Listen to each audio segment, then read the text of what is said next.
오늘은 사무엘상 2장 12절에서 26절의 말씀을 중심으로 무너진 가정, 세워진 가정이라는 제목으로 같이 은혜를 나누고자 합니다. 아무래도 올해 가정의 달이다 보니까 계속 가정과 관련된 계속 말씀을 준비하게 됩니다. 가정의 달을 맞이하면서 우리가 그런 고민을 해봅니다. 많은 크리스찬 가정들이 있는데 다 본이 되고 덕이 되고 하나님 보시기에 참 칭찬받을 만한 그런 가정의 모습으로 계속 가고 있는가? 또 그런 모습이 한 대로 끝나는 건가? 아니면 그 후손들에도 계속 이어지고 있는가? 그런 질문을 던질 때 선뜻 자신 있게 오늘날 우리 한국 교회를 비롯해서 어떤 그런 자신 있는 대답을 내놓기가 어렵습니다.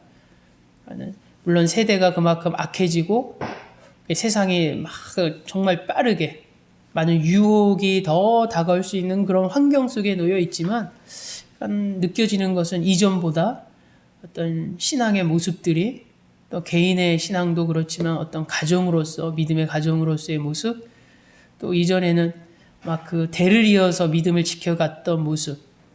근데 또 오늘날에는 보여지는 것은 분명히 대를 이어서 믿음을 지켜가지만 과연 그 안에 본질적으로 내면적으로 질적인 부분에 있어서 과연 귀한 모습인가라고 질문을 던질 때 자신 있게 대답을 못합니다.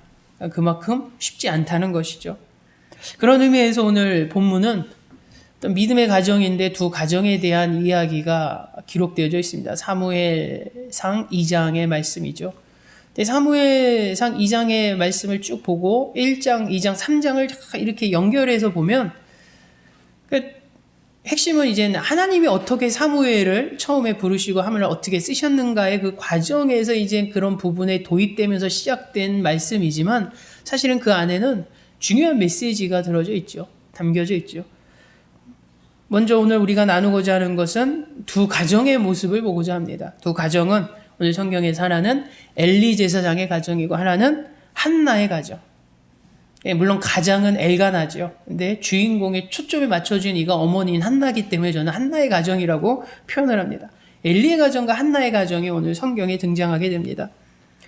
근데 두 가정이 믿음의 가정입니다. 한 가정은 잘 믿고 한 명이 좀 불신자 가정인데 이게 막 어떻게 해서 불신자 가정이 더 잘 믿고 믿음의 가정은 오히려 떨어 이런 개념이 아니라 사실은 둘 다 믿음의 가정이죠. 보여지는 것은. 그래서 엘리 가정의 특징을 보면은 요즘으로 표현하자면 사역자 가정입니다. 사역자 가정. 목사님 가정이거나 선교사 가정이거나 어떤 사역자의 가정이죠. 오늘 성경에 봤을 때 제사장 가정이기 때문이었습니다. 제사장의 가문.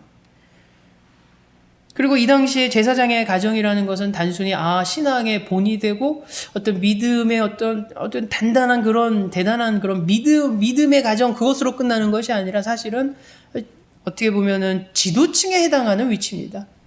우리가 성경을 잘 알듯이 구약에서 레위 지파 중에서 제사장이 나오고 그 제사장의 집안은 하나님의 축복 가운데 세워진 가정이기 때문에 믿음의 어떤 공동체에서 하나님의 선택을 받았다라는 그 자체가 어떤 세상적인 기준으로 봤을 때는 그건 권력을 상징합니다. 사실은 권력. 우리가 잘 아는 것처럼 아론의 집안이 그런 거죠. 모세와 아론이 출애굽했을 때 하나님께서 아론을 제사장의 어떤 제도로 시스템을 만드시고 세우셨을 때 그 순간부터 이미 이스라엘의 민족에서 하나님의 백성된 이스라엘 민족 가운데서 이 아론의 이 제사장 집안은 지도층이죠. 지도층에 해당하는. 세상적인 기준으로는 파워가 있고 권력이 있는 것이죠. 또 하나의 가정이 있습니다. 엘가나 한나의 가정입니다. 역시 믿는 가정이죠. 그러니까 잘 믿는 가정이었습니다. 성경에 봤더니 해마다 하나님 앞에 절기를 지키기 위해서 실로로 와서 예배드리는 그 모습을 통해서 믿음의 가정의 전형적인 모습을 보게 됩니다. 평신도 가정이죠. 오늘날 치면 평신도. 그러니까 특별히 사역자 집안은 아닌데 평신도 가정. 근데 신앙이 좋은 평신도 가정.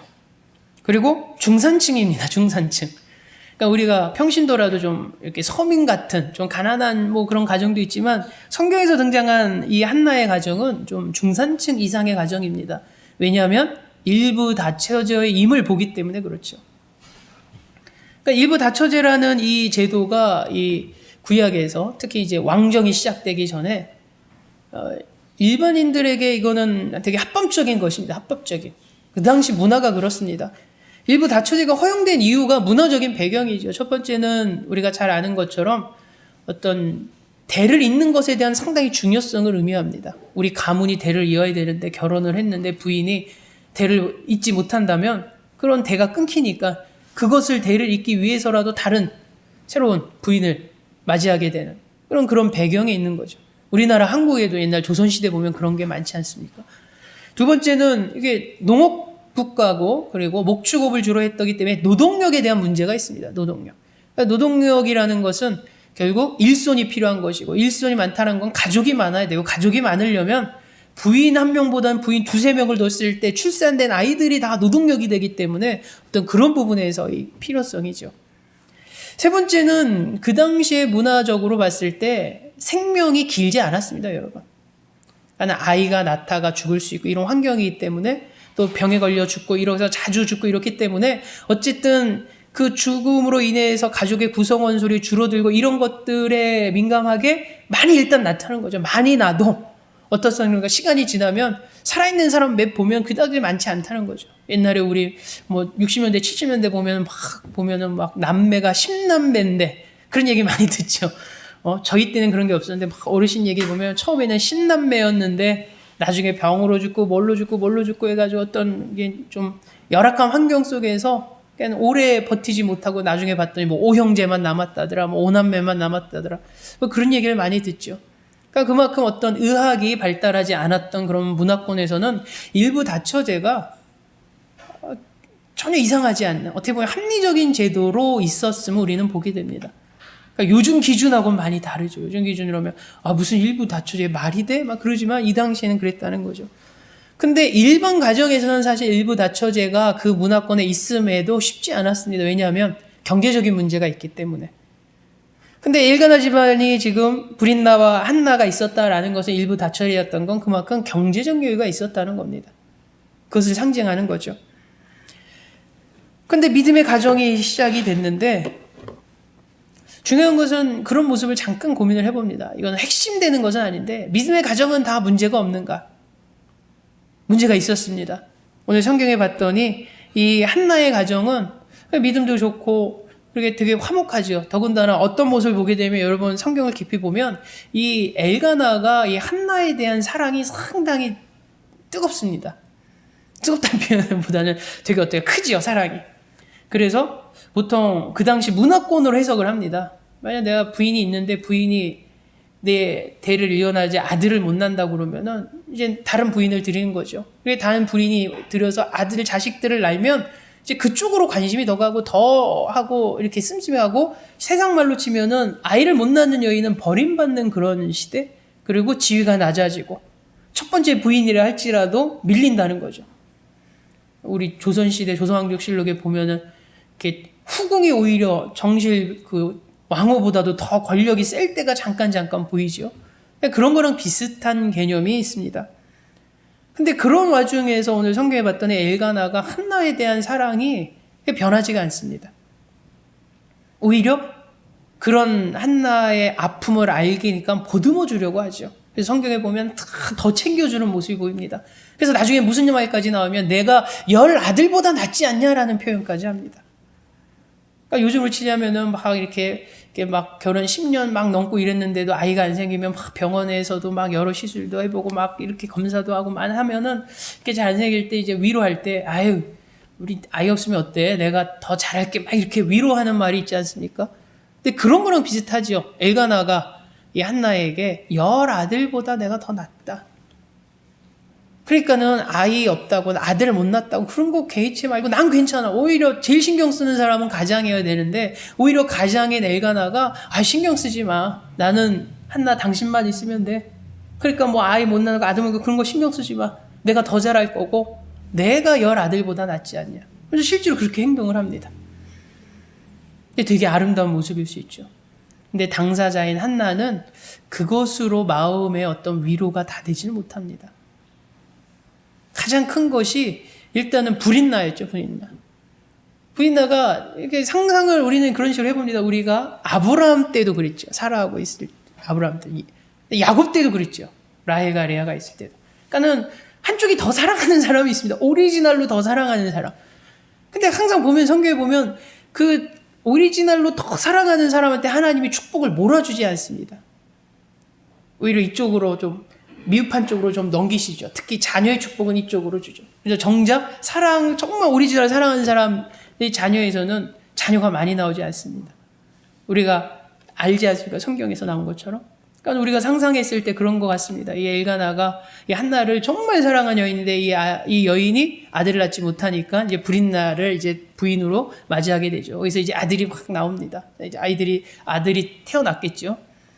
근데도 불구하고 다른 남자라면 이 아들을 태어나게 한 이 브린나 쪽으로 이렇게 갔어야 되는데 이 엘가나가 변함없이 이 한나를 확 챙겨주고 이런 모습이 보였겠죠. 그럼 브린나가 시샘하죠. 그래서 성경에 봤더니 힘들게 합니다. 괴롭게 합니다. 한나를. 그러니까 한나가 그런 것에 대한 괴로움이 있었고, 그리고 남편인 엘가나가 위로는 해주지만 마음속으로 그것이 위로가 안 된다는 거죠. 본인 자체가.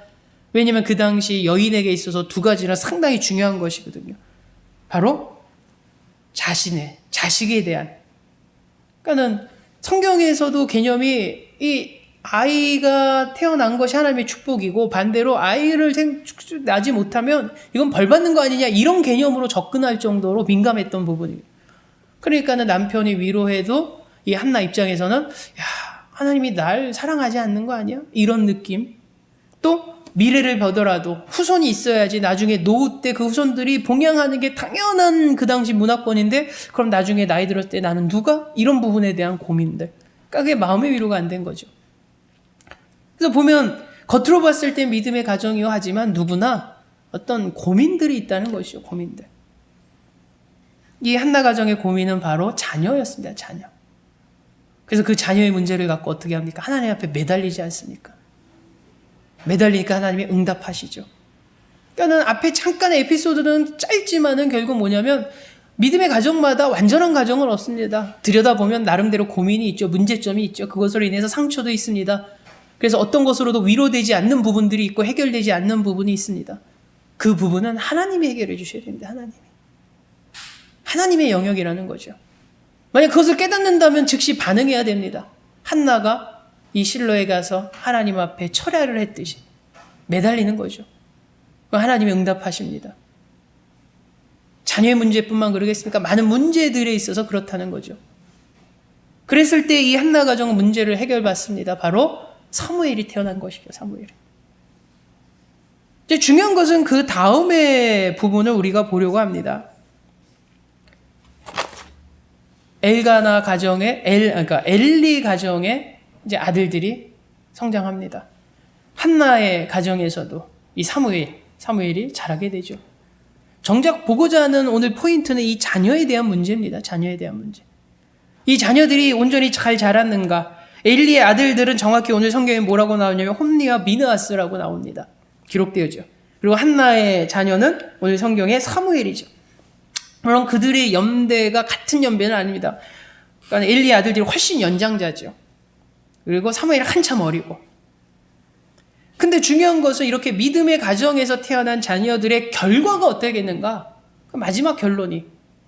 일단 엘리의 아들들은 하나님의 심판 아래에 놓이게 되면 우리는 발견하게 됩니다. 한나의 아들 사무엘은 하나님의 축복 아래 놓임을 보게 됩니다. 그러면서 우리는 아주 중요하고 본질적인 질문, 기본적인 질문을 여기서 던지는 거죠.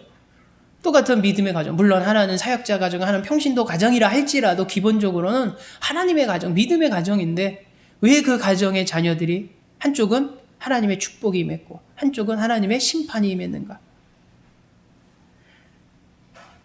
여러분, 재밌게도 이 엘리 가정과 한나의 가정에 이 홈니와 비느하스하고 사무엘이 공통점이 있었습니다. 그 공통점이 다 예배자로서의 사역과 성소를 지키는, 성소를 섬기고 봉사하는 그런 사역을 담당하면서 살아갔다는 겁니다.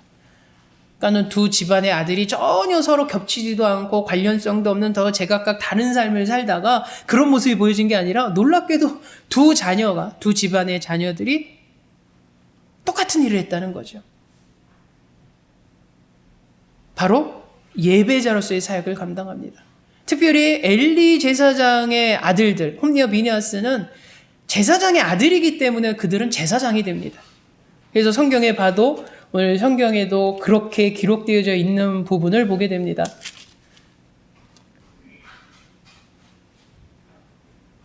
1장 3절에 보면 이 사람이 매년 자기 성읍에 나가서 실로로 올라가서 만군의 여호와께 예배하며 제사를 드렸는데 엘리의 두 아들 홈리와 비느하스가 여호와의 제사장으로 거기 있었더라.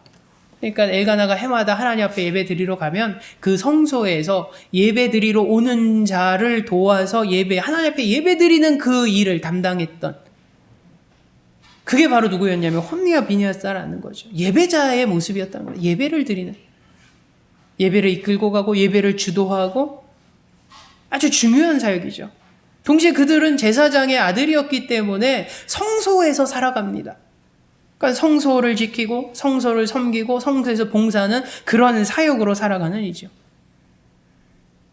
사무엘은 어떻습니까, 여러분? 그러니까 사무엘은 사실은 성소에 있을 사람이 아니었죠. 우리가 이미 아는 것처럼 한나가 하나님 앞에 서원을 합니다. 이 아이를 만약 아들을 주시면 그 아들을 하나님 앞에 드리겠다고. 그래서 우리가 아는 것처럼 사무엘이 어렸을 때부터 어디서 자랍니까? 성소에서 자랍니다. 성소에서 자랐다라는 것은 그 성소에서 무슨 일을 하면서 했냐면 똑같이 제사장들이 하는 예배를 드리는 예배의 사역자의 일과 성소를 지키고 성소를 섬기고 성소를 봉사하는 그런 일을 하면서 성장했다는 거죠. 그러니까 두 아들들의 삶이 크게 패턴이 다르지 않습니다. 하는 일이 비슷했다라는 거죠. 근데 문제는 그 결과가 달랐다는 겁니다, 여러분. 결과가 달랐다. 두 집안의 자녀가 전혀 다른 삶을 살고 전혀 달랐던 일을 했더니 어떻게 됐더라 그러면 그 일을 해서 그랬을 거야. 저런 삶을 살아서 그랬을 거야. 뭐 나름대로 해석이 가능하겠지만 같은 일을 했는데 왜 한 가정의 자녀에게는 하나님의 축복이 임했고 한 가정의 자녀에게는 하나님의 심판이 임했는가? 먼저 엘리의 자녀들을 오늘 성경에서 보게 됩니다. 홈리와 비느하스죠. 오늘 성경 2장 12절에 이렇게 기록되어져 있습니다. 오늘 본문 첫 시작이죠. 엘리의 아들들은 행실이 나빠 여호와를 알지 못하더라 라고 기록되어져 있습니다. 그러니까 정확한 히브리 번역에는 어떻게 해석이 되어지면 엘리의 아들들은 악하다. 그들은 하나님을 존중하지 않았다라고 번역되어집니다. 그러니까 여러분, 엘리의 아들들이 행실이 나빠서 못된 애들이라서 하나님을 모른다 그게 아니라 일단 그들은 악한 이들입니다. 악한 삶이었다라는 거죠. 행실이 악하다는 건 나빴답니다. 그럼 왜 그런 행실이 나쁠 수밖에 없었는가? 왜 나빴는가? 하나님을 알지 못하니까 그런 행동을 했다는 거죠. 여러분, 이들이 하나님을 알지 못했다라는 것은 어떤 지식적인 개념이 아닙니다. 그렇지 않습니까? 이들이 제사장의 아들들이고 그들의 직분이 살아가는 직업이 이미 정해져 있어서 예배드리는 예배자이고 성소를 지키는 이이고 제사장 아닙니까? 제사장. 근데 어떻게 하나님을 모를 수 있겠습니까? 누구보다도 하나님을 알아야죠. 지식이 아닙니다, 여러분. 그들은 하나님을 알죠. 근데 하나님을 경외하지 않았다는 겁니다. 하나님의 말씀을 존중하지 않았다는 거죠. 그러니까 악한 행실을 할 수 있었다는 거죠. 여러분, 내가 하나님을 경외하고 하나님의 말씀을 존중하는데 내가 하나님이 싫어하는 일을 할 수 있습니까? 내가 정말 하나님을 몰라서 하나님의 뜻도 모르고 하나님의 말씀도 모르고 정말 불신자처럼 내가 하나님에서 아무것도 모른다면 어떤 행동을 할 때 이게 하나님이 싫어하는지 좋아하는지 모르니까 그냥 모르니까 하다 보니까 그게 하나님 보시기에는 악했다라고 하면은 뭐 할 말이 없죠. 근데 엘리의 아들들은 하나님을 알았습니다. 근데 문제는 지식으로 아는 거죠. 형식으로 아는 거죠. 외면적으로 아는 거죠. 내면적으로 하나님을 몰랐다는 겁니다. 하나님의 성품을 몰랐고 하나님의 일하심을 몰랐고 하나님의 뜻을 몰랐다는 거죠. 그러니까 그들은 어떻게 합니까? 하나님을 경외하지 않았습니다. 두렵고 떨림이 없었다는 거죠. 두렵고 떨림이 없으니까 자기 멋대로 하죠. 망나니처럼. 그러니까 행실이 악하죠. 하나님의 말씀을 존중하지 않습니다. 하나님이 하지 마라 하려는 그런 말씀을 존중하지 않았다는 거죠. 가볍게 여겼다는 거죠. 그러니까 마음대로 살죠. 그러니까 행실이 나빠지죠. 마치 하나님을 알지 못하는 불신자들의 삶의 모습과 별반 다르지 않는 모습이 오늘 엘리의 아들들의 모습입니다. 홈니와 비느하스의 모습이죠. 참 아이러니하지 않습니까? 제사장의 아들이고 제사장의 직분으로 있었기에 누구보다도 예배에 대해서 잘 알았고, 예배에 대해 잘 안다라는 것은 예배에 대한 규례를 안다는 거죠. 예배에 대한 규칙, 어떤 절차로 예배 드려야 되고 제사 드릴 때 무엇을 잡고 어떻게 잡아야 되고 누구보다도 그 규례를 잘 알고 있었고, 또 성소에서 자라고 성소를 지키는 이였기 때문에 이 성소에 대한 사역을 누구보다 잘 알고 있었죠. 성소에 대한 시스템을 누구보다 잘 알고 있었죠. 근데 정작 예배의 대상이 되고 성소의 주인이신 하나님을 몰랐다는 겁니다. 여러분, 몰랐다는 거. 그게 아이러니하지 않습니까? 가장 하나님을 잘 알아야 될 사람인데 몰랐다는 겁니다. 하나님의 성품을 몰랐고 하나님의 일하심과 하나님의 능력과 하나님의 뜻을 몰랐다는 겁니다. 외형적인 것은 너무나 잘 아는데 내면적인 핵심을 몰랐다는 거죠.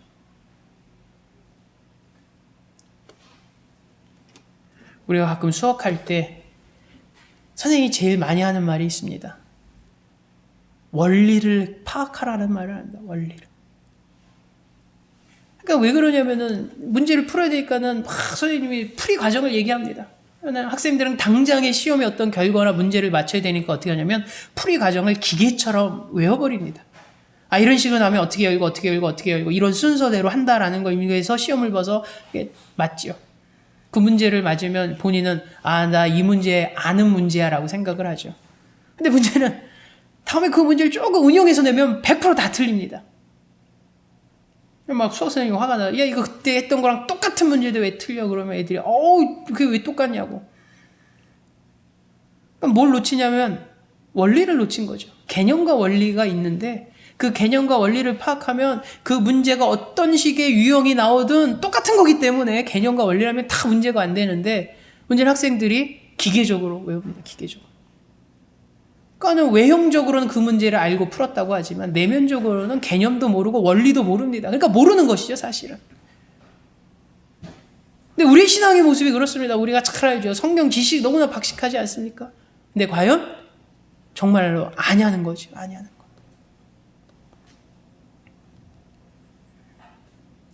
이 엘리의 제사장들은 예배를 가장 잘 알았고 성소의 시스템을 가장 잘 알았지만 예배의 대상인 하나님을 몰랐고 성소의 주인 하나님을 몰랐습니다. 이게 비극인 거죠. 여러분, 이런 일이 오늘날에도 빈번히 일어납니다. 오히려 목회자들끼리 모였을 때 가장 잘 느낍니다, 여러분.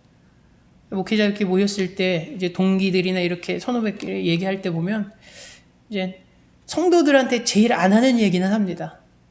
가정 얘기를 하죠. 가정 얘기. 목사님들이 성도들 앞에서 가정 얘기, 특히 가정의 이제 고민이나 이런 거를 드러내기가 어렵습니다. 어떻게 보면 좀 금기시하죠. 그러다 보니까 이제 속으로 끙끙 앓고 있다가 그걸 누구한테 얘기합니까? 같은 입장에 있는 동료들한테 얘기할 수 있죠. 얘기하다 보면 고민 중에서 하나가 뭐냐면 자녀에 대한 고민이 꼭 나옵니다. 자녀에 대한 고민. 쉽지 않다는 거죠. 쉽지 않다는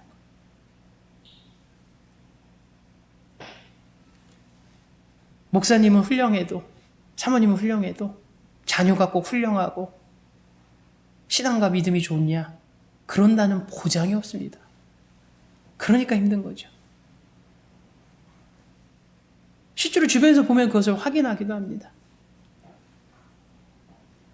한때는 되게 이름만 대면 알만한 큰 메가처치 교회 목사님 자제가 나름대로 이렇게 좀 크게 돼서 했는데 세상 기준으로 봤을 땐 뒤늦게 이제 반짝한 거죠. 뒤늦게 대박 터졌죠. 근데 그것을 바라봤을 때 어떤 얘기가 나오냐면 그 모습에서 신앙으로서의 이렇게 성숙됨, 신앙에 대한 부분은 보이지 않음에 대해서 고민한 적이 있었습니다. 그랬을 때 공통적인 얘기가 저 목사님이 저렇게 성도들한테 큰 영향을 주고 좋거나 했는데 정작 자녀에 대해서는 되게 자신감이 없었던 이유가 저런 부분이 아닐까라는 얘기를 할 때가 있죠. 그나마 그 정도면 다행이죠. 이름만 들면 알만한 가까운 저기 여기도 보면은 자식들 농사 잘못 짓지 않았습니까? 본인 자체는 세계적인 목회자라고 사람들이 인정받지만 정작 가정에 대한 얘기는 누가 그런 가정을 본받고 싶어 하겠습니까? 정확히 실패하지 않았습니까? 이게 이 당시의 문제가 아니라 오늘날에도 빈번히 일어난다는 거죠. 그들의 모습을 더 들여다보고자 합니다. 여러분 2장 13절에 보면 그들이 예배를 드리는 제사장으로서의 직분으로서 얼마나 이들이 하나님 앞에 죄된 모습이었는가. 철저히 제사장으로서의 실패된 모습이 기록된 것이 13장에서 16절까지 쫙 기록되어져 있습니다. 하나님을 알지 못하는 자가, 그렇지 않습니까? 그들은 하나님을 알지 못하더라. 하나님을 알지 못하는 제사장이 예배를 드리고 제사장의 직분에 있으니까 결과가 어떻겠습니까? 결국 자기 배만 불리는 탐욕의 수단이 되고 탐욕의 권력이 되어버렸다는 거죠. 제사장이라는 것이. 제사장이라는 것의 그 상징이 뭡니까? 예배를 이끌어가는 자리고 하나님 앞에 예배를 온전히 드리기 위해서 서포트하는 자리 아닙니까? 가장 신실해야 되고 거룩해야 되고 경건해야 되고 겸손해야 되고. 근데 하나님을 모르는 자가 제사장이 됐으니 하나님 앞에 예배가 온전히 드려질 수 없죠. 오히려 그 자리가 탐욕의 자리가 됩니다. 권력의 자리가 됩니다. 악용합니다. 남용합니다. 요즘으로 치자면은 횡령이 드러나고 탈세가 들어가고 다 난나한 거죠. 그것이 기록된 것이 13장과 16절입니다. 그래서 이렇게 이제 간단히 요약하면 그거죠. 스스로 가장 좋은 부분을 자기가 가져갑니다. 그게 13장과 16절에서 나타나는 부분이죠. 원래는 어떻게 하냐면 바쳐진 거의 일부가 제사장의 몫이긴 하지만 그것은 내가 선택해서 좋은 부위를 가져가는 것이 아니죠. 근데 이들은 어떻게 했냐면 제사 드리는, 하나님 앞에 드리는 고기 중에서 가장 좋은 부분을 자기가 가져갑니다. 그리고 원래 성경대로 교회라면 삶은 고기로 가야 되는데 이들은 어떻게 하냐면 구운 고기를 더 좋아하죠. 저 구운 고기를 더 내놓으라고 협박합니다. 날 것을 달라. 그리고 심지어는 이 과정에서 먼저 하나님 앞에 드려지고 기름을 태우고서 가야 되는데 그런 과정 없이 자기가 먼저 가져가겠다는 거죠. 그러니까 하나님 앞에 드리고 난 다음에 일부가 가져가야 되는데 하나님 앞에 드리기도 전부터 자기가 좋은 거 가져가겠다고 날 고기를 달라고 막 협박합니다. 말도 안 되는 일이 벌어지고 있는 거죠. 그것이 13절부터 16절까지 기록된 내용들입니다.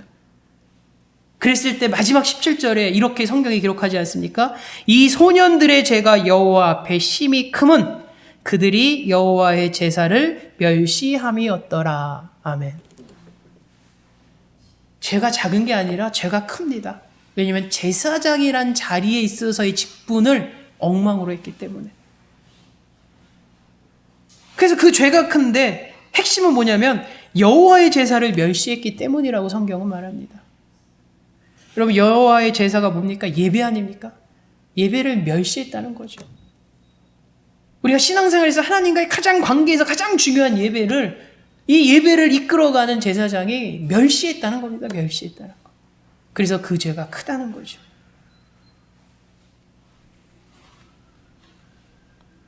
그러면서 이들의 죄됨이 성경은 어떻게 나오냐면 젊었을 때 철부 시절의 잠깐이 아니었음을 성경에서 보게 됩니다. 그러니까 우리가 보통 그러죠.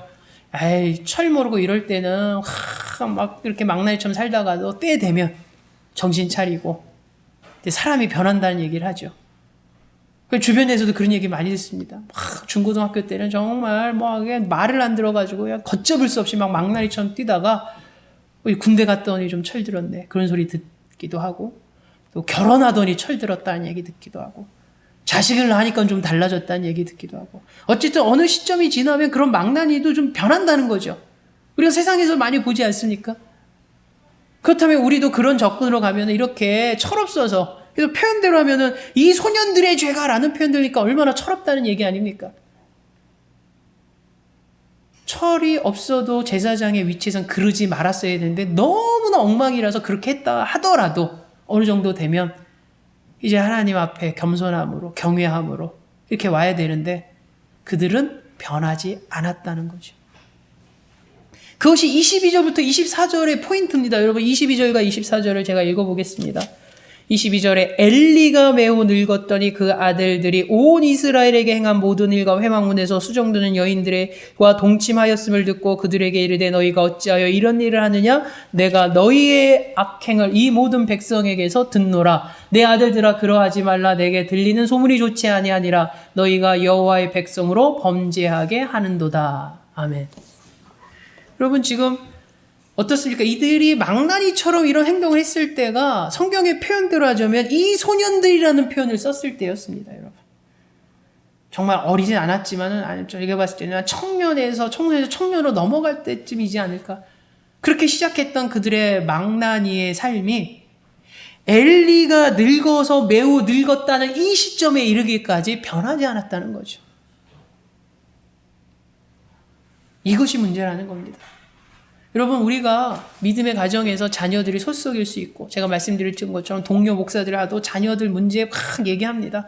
근데 나중에 듣고 보면 대부분 뭐냐면 중고등부 때 속썩이지만 군대 갔다고 앞서 말한 것처럼 결혼하고 군대 가면 달라진다는 거죠. 얘가 신앙으로 돌아왔다는 거. 가서 나중에는 하더니 갑자기 신학을 시작하겠다 뭐 이런 식의 어떤 회심이 있었다는 거죠. 중요한 거는 그 모습 망가진 모습으로 계속 가지는 않다라는 공통점을 저는 또 하나 발견했습니다. 그러니까 그런 거죠. 믿음의 가정, 목사 가정도 자녀 문제로 고민합니다. 예외 없이 고민합니다. 그게 공통점 1이고 두 번째 2는 뭐냐면 그럼에도 불구하고 결국 어느 시점 가서는 돌아온다는 거죠. 제대로 쓰고 자기 알아서 신앙생활 한다는 경우죠. 그걸 제가 보게 됩니다. 근데 오늘 성경에 봤을 때 이들은 변하지가 않았습니다. 지속된 악행이라는 거죠. 잘못된 삶을 삽니다. 근데 문제는 뭐냐면 이제는 그것이 점점점 커져서 모두가 알 정도의 악행입니다, 여러분. 그러니까 그건 뭘 의미하냐면 잘못이 빈번하고 죄가 빈번했다는 것이고 죄질이 나빴다는 겁니다. 온 이스라엘이 알니까. 여러분 가끔가다 잘못을 하고 그 잘못이 그냥 경미하면 쉬쉬하다가 덮어버릴 수 있습니다. 그렇지 않습니까? 오늘날도 그렇지 않습니까? 매일 일어난 일이 아니라 그냥 가끔 일어난 일이고 이게 경미하면 시간이 지나면 잊혀지거나 그냥 소문이 이게 확 퍼지지는 않죠. 근데 자주 일어나고 그 죄질이 나쁘면 어떻게 됩니까? 쫙 퍼집니다, 여러분. 걷잡을 수 없습니다. 근데 오늘 성경에 봤더니 이들의 잘못된 삶이 지속됐고 그것이 빈번했고 질이 나빴다는 거죠. 그래서 다 합니다. 온 이스라엘이. 그래서 엘리가 뭐라고 말합니까? 내 귀에까지 들어왔다라고 말하지 않습니까? 왜 사람들을 통해서 내가 너의 악행을 들어야 되느냐고 얘기하지 않습니까? 그래서 안타깝다라고 얘기하지 않습니까? 얼마나 이들의 잘못된 삶이 있었으면 아버지인 이 늙은 엘리 제사장이 다른 타인을 통해서 삼자를 통해서 그들의 잘못이 귀에 들어옵니다. 그러니까 이렇게 말하지 않습니까? 사람이 사람에게 범죄하면 하나님이 심판하시려니와 만일 사람이 하나님께 범죄하면 누가 그를 위하여 간구하겠느냐. 너희의 잘못이 사람에게 있다면 내가 가서 사과하고 회개하고 보상하고 하면 되지만 너의 잘못이 하나님을 향한 것이라면 그걸 누가 책임지겠냐는 거죠. 누가 회도 되돌릴 수 있고 누가 보상하겠냐는 거죠. 답이 없다는 겁니다, 결국. 그래서 안타깝다는 거죠. 이렇게까지 얘기했는데 그들이 어떻게 반응합니까, 여러분? 26절 후반에 보면 그들이 자기 아버지의 말을 듣지 아니하였다라고 말합니다. 어렸으면 어린 철부지라서 안 될 수 있지만 늙은 아버지 정도 되면 이 홈리와 비느하스도 가장이죠. 자기처럼 이제 자녀를 기르는 부모입니다. 그럼에도 불구하고 늙은 아비의 충고가 조언이 꾸짖음이 귀에 들어오지 않았다는 거죠. 여러분 사무엘을 보게 됩니다. 똑같은 사무엘. 여러분 사무엘에 대해서는 오히려 이 2장과 말씀 보면 짧게만 기록되어 있습니다. 근데 그 짧은 말씀들을 이어가면 이 사무엘이 어떻게 성장했는지 유아 시절과 성장을 알 수 있습니다, 여러분. 여러분 2장 11절에 보면 이렇게 말씀이 기록되어져 있습니다. 엘가나는 라마의 집으로 돌아가고 그 아이는 제사장 엘리 앞에서 여호와를 섬기니라. 아멘. 우리가 잘 아는 것처럼 이제 사무엘은 서원에서 하나님 앞에 드려진 아이죠. 그래서 하나님 앞에 나와서 예배드리고 엘가나 아버지는 집으로 돌아가고 그 아이는 제사장 엘리 앞에서 여호와를 섬기니라. 제사장 엘리 앞에서 여호와를 섬긴다라는 이 아이가 엘리 앞에서 여호와를 섬겼다라는 것은 무엇을 의미하냐면 하나님 앞에서의 신앙과 하나님 앞에서 예배자의 모습과 하나님 앞에서 제사장의 어떤 이 성소에서 해야 될 일을 배우기 시작했다라는 것을 의미합니다. 어린아이 때부터 그 성소에 들어가 뭘 받겠습니까? 엘리 제사장을 통해서 하나님 앞에 예배 드리는 것. 어떤 자세로 예배 드려야 되고 어떤 마음으로 드려야 되고 성소에서 어떻게 섬겨야 되고 어떻게 봉사해야 되는지 그것을 배우기 시작하는 거죠. 2장 18절을 봅니다. 이렇게 기록되어져 있습니다. 사무엘은 어렸을 때 세마포 에봇을 입고 여호와 앞에서 섬겼더라라고 기록되어져 있습니다. 아주 짧은 말씀이죠. 사무엘은 어렸을 때 세마포 에봇을 입고 여호와 앞에서 섬겼더라. 이제 무엇을 보게 됩니까, 여러분? 예배하는 신앙인의 자세가 이제부터 드러나기 시작합니다. 여러분, 세마포 에봇은 제사장이 입는 옷입니다, 여러분. 그러니까 쉽게 얘기하자면 사무엘은 어린데다가 제사장도 아니고 제사장의 아들도 홈냐비나처럼 아니기 때문에 세마포 에봇을 입을 필요가 없습니다. 그냥 편한 복장으로 해도 되죠. 근데 이 어린아이가 제사장이 입는 복장 세마포 에봇을 입고 하나님 앞에서 섬겼다라는 것은 불편하지만 그 옷을 입고 성소 안에서 예배드리고 성소를 청소하고 성소에 여러 가지 일을 했다라는 거죠. 그 복장에서 주는 의미가 뭡니까, 여러분? 하나님 앞에서의 신앙의 자세를 말하고 있습니다. 신앙의 자세. 어린아이가 되게 기특하지 않습니까? 그냥 편하게 누가 입히면 나 이거 불편해 안 할래 막 이렇게 벗는데 그것이 제사장이 입는 옷인데 제사장도 아닌 사무엘이 그 옷을 입고 하나님 앞에서 섬겼다라는 것은 하나님 앞에 봉사하고 하나님 앞에 사역했다는 것은 어린아이지만 하나님 앞에서의 신앙의 모습의 자세, 태도를 어떠함을 그의 복장을 통해서 보여주는 거죠. 여러분, 복장은 사람의 행동을 좌우합니다. 그래서 제가 옛날에 그런 우스갯소리를 한 적도 있죠. 의젓하고 점잖은 사람들인데 제 경험입니다. 예비군 훈련만 가고 동원 훈련만 가면은 사람들이 망가집니다. 절대 저런 행동 안 할 것 같은데 막 그런 행동을 하죠. 결론이 뭐냐면 그 사람 말이 그래요. 그 친구들 말이. 군복만 입으면 그렇게 된다는 거예요. 군복만 입으면. 예비군 훈련 가서. 여기서 막 점잖고 정장 입고 하다가도 군복만 입고 가면 거기서 말 안 듣고 뺀질뺀질 군복만 입으면 변한다는 거죠. 그러니까 사람 복장이 사람의 행동을 좌우합니다, 여러분, 정말로. 사무엘은 제사장의 복장으로 하나님 앞에 임합니다. 그것이 무엇을 의미하겠습니까? 신앙과 믿음의 자세를 보여주고 있는 것이죠. 2장 21절로 이어집니다. 아이 사무엘은 여호와 앞에서 자라니라. 달라진 점이 있죠. 그전에는 엘리 앞에서 여호와를 섬겼더라. 엘리를 통해서 보고 배우고 엘리를 통해서 가르쳐 준 걸 통해서 그 다음은 어떤 복장을 통해서 신앙의 어떤 자세를 가죠. 자, 어느덧 아임에도 불구하고 사무엘은 여호와 앞에서 자란다. 이제는 엘리 제사장의 어떤 가르침의 단계는 뛰어넘었다는 거죠.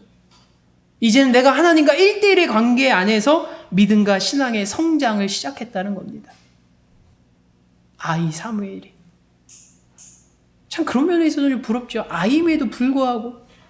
우리도 자녀 교육할 때 그렇습니다. 어느 순간에 지금 예지도 매일 이렇게 가정예배를 드리는데 막 마음에는 한 3-4번 막 손이 그냥 엉덩이를 막 마음은 뭐 기도해줬는데 뭐 가르쳐줘도 첫날만 이러고 다음날에 이러고 있고 막 찬양 부르면 첫날은 조금 예쁘게 부르다가 기분 좋을 때는 열심히 부르다가 어떤 날은 막 흥얼흥얼 막 딴짓하고 막 마음속에 손바닥 엉덩이 한 대 치고 싶은 가르쳐줘야죠. 아직은.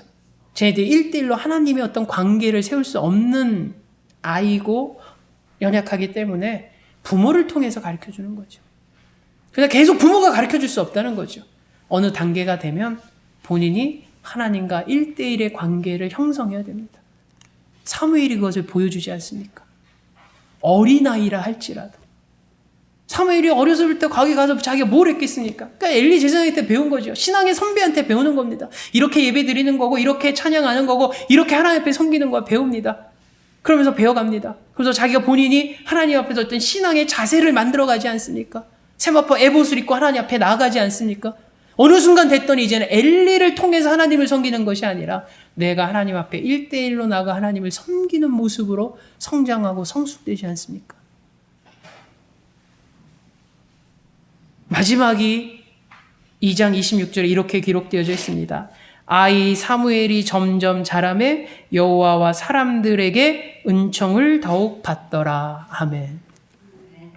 그 아이가 자랍니다. 자라면서 예배드리러 오는 많은 크리스찬들을 만나겠죠. 예배드리러 오는 사람들은 이 사무엘을 만날 거 아닙니까? 이 성소에서. 그러면서 이 예배드린 과정에서 사무엘을 만남으로 사무엘이 자라는 삶의 모습, 신앙의 모습을 계속 봤겠죠. 그에 대한 평가가 어떻습니까? 오늘 성경에는 여호와 하나님과 사람들에게 은총을 더욱 받더라라고 말합니다. 시간이 가면 갈수록 총애를 받았다는 거죠. 사랑을 받았다라는 거죠. 그것이 사무엘의 성장이었다는 거죠. 여러분, 이 모습은 우리에게 중요한 사실을 오늘 전하지 않습니까? 첫째는 자녀를 향한 말씀입니다. 사실은 내 자녀가 믿음의 가정이지만 엘리의 가정에 빈너 옴니아스처럼 그런 자녀의 삶을 볼 것인가? 아니면 한나의 가정에서 사무엘과 같은 그런 귀한 삶을 볼 것인가? 똑같은 믿음의 가정이지만 오히려 제사장 가정이었던 엘리 제사장 가정이 더 사랑과 하나님 앞에 총애를 받는 그런 삶을 살아야 됐습니다. 환경적으로 봤을 때도, 확률적으로는. 근데 오히려 그렇지 못함을 보게 됩니다. 두 번째는 여러분, 이건 자녀만을 위한 것이 아니라 우리의 모습이어야 됩니다. 여러분, 내 신앙의 모습이, 내 신앙의 경과가 과연 내가 시간이 지나면서 어떤 모습이어야 되는가? 내가 처음은 초신자니까, 믿음이 약하니까 잘 모르지만 가르침을 받아야 되지만 어느 순간엔 내가 1대1로 하나님 앞에 신앙인의 자세를 내가 스스로 형성해야 되고, 어느 순간에는 이제는 목사님이 내 아버지를 통해서가 아니라, 권사님, 장로님, 내 부모를 통해서가 아니라 내가 1대1로 하나님 앞에서 신앙과 믿음이 자라가는 모습이 우리 가운데 있어야 된다는 거죠. 그렇게 신앙생활할 때 나중에 어떻습니까? 우리를 향한 평가가 마지막의 말씀처럼 시간이 지남에 따라, 내가 신앙생활 점점 함에 따라, 내가 믿음 생활을 함에 따라 하나님으로부터, 그리고 주변 교우들로부터 총애와 사랑을 더욱 받아가더라라는 그런 결론이 우리의 신앙의 모습이어야 함을 오늘 성경은 말합니다. 사랑하는 우리 성도님들은 귀한 가정이, 그 가정의 자녀가, 또 우리의 신앙의 모습이 정말로 하나님이 기뻐하시는, 하나님이 총애하고 하나님이 사랑하는, 정말 사랑받을 만한 그런 모습으로 계속 성장하고 성숙되는 삶을 살아가시기를 주 예수 이름으로 축원합니다. 사랑의 주님, 오늘 성경 속에서 두 가정의 모습을 보게 됩니다. 정확히는 두 가정의 자녀의 모습을 보는 것이죠. 그러나 그 자녀의 삶은 평가가 다름을 보게 됩니다. 놀라운 것은 오늘날에도 크게 다르지 않음을 보게 됩니다. 주님, 우리는 어떤 신앙의 삶을 갈아야 됩니까? 어떤 믿음의 모습을 보여야 합니까? 오늘 사무엘은 어떤 삶으로 성장하고 자람을 그대로 우리에게 보여줍니다. 주님, 우리는 비록 연약하지만 우리의 믿음과 신앙이 머물지 않게 하여 주시옵소서. 계속 자라고 성숙됨으로 말미암아 정말로 어느 순간에는 하나님으로부터, 사람으로부터 사랑받고 총애받는 그런 신앙과 믿음의 삶을 우리 낙원의 공동체 성도들이 또 그 가정들이 그 자녀들이 다 살아갈 수 있도록 아버지 인도하시고 축복하여 주시옵소서. 예수님의 이름으로 기도하옵나이다. 아멘.